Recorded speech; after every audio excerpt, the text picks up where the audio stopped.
ബഹുമാനമുള്ളവരെ, അള്ളാഹുവിൻ്റെ യാ മുഹീ യാ മുമീത്തി എന്ന പേരുകൾ, ജീവൻ നൽകുന്നവനെ മരിപ്പിക്കുന്നവനെ എന്നർത്ഥം വരുന്ന ആ 2 പേരുകൾ, ഇത് നമ്മൾ എല്ലാ ദിവസവും മൻ ഖറഅഹു കുല്ല യൗമിൻ ബഅദ സ്വലാത്തിൽ അസ്രി മിഅത മറ, എല്ലാ അസ്ർ നിസ്കാരാനന്തരവും എല്ലാ ദിവസവും 100 തവണ ഇതൊരാൾ പറയുകയാണെങ്കിൽ ഫറജല്ലാഹു ഹമ്മഹു, അവൻ്റെ എല്ലാ ടെൻഷനുകളും അല്ലാഹു തആല പരിഹരിച്ചു കൊടുക്കും.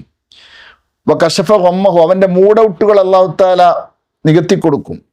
വഅലത്ത് മർത്തബത്തു, അവൻ്റെ സ്ഥാനം സ്റ്റാൻഡേർഡ് ഉയരും. വജമഅല്ലാഹു ശംലഹു, അവൻ്റെ കുടുംബങ്ങളെയും അവൻ്റെ ഭാര്യ മക്കൾ എല്ലാവരെയും അല്ലാഹു തആല ഒരുമിച്ച് കൂട്ടും. ഭിന്നിച്ചു പോകുന്ന അല്ലെങ്കിൽ ചിതറിപ്പോകുന്ന കണ്ണെത്താ ദൂരത്തായി പോകുന്ന ഒരവസ്ഥയിൽ നിന്ന് മാറ്റമുണ്ടാകും. ഫതഹലഹു അബ്വാബ റിസ്ഖിൽ ഹലാലി മിൻ ഹൈസു ലാ യഹ്തസിബ്, അവൻ വിചാരിക്കാത്ത ഭാഗത്തിലൂടെ ഹലാലായ വരുമാന മാർഗങ്ങളുടെ കവാടങ്ങൾ അവന് തുറക്കപ്പെടും.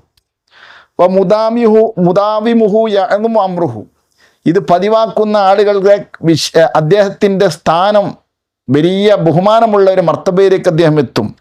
വൽ മുത്തഹയ്യറു യദ്കുറുഹു അൽഫൻ ഫയഹ്തദി, ഒരു വിഷയത്തിൽ പരിഭ്രമം സിദ്ധിക്കുന്ന ആള് അല്ലെങ്കിൽ ബേജാറാകുന്ന ആശങ്കിക്കുന്ന ആൾ 1000 തവണ ഇത് പറഞ്ഞാൽ അദ്ദേഹത്തിന് ആ വിഷയത്തിൽ സമാധാനമായ വഴി പരിഹാരം അല്ലാഹു കാണിച്ചു കൊടുക്കുമെന്നാണ്. ഇത് മഹാനായ ഇമാം അഹ്മദ് സുറൂഖ് റളിയല്ലാഹു അൻഹു പറയുന്നുണ്ട്, ഉപയോഗിച്ച് നോക്കുക.